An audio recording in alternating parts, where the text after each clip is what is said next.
दा खुंख्राजरा गामियाव दङ बाजारनि साहाजों बे खुंख्राजराया खालामाथिनिफ्राय फैनाय दैया जोबोद एफेक्ट खालामदों। बेनिफ्राय आं गभर्नमेन्टखौ बारंबार आं खावलायदोंमोन जितु दा बिजेपि आरो इउपिपिनि गभर्नमेन्टआ बिटिसिआव सालायनानै दं।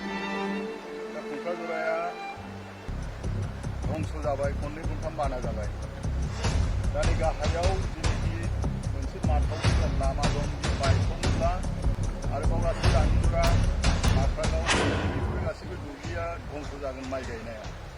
दा बेनिखायनो आङो गभर्नमेन्टआ जिहेतु खोनासङाखिसै बुंब्लाबो खोनासङाखिसै दिनै बिसिडिसि अफिससो डिसिएलसिसि चेयारमेन बिथाङा दिनै बिसिडिसि अफिस खुलिफैदों।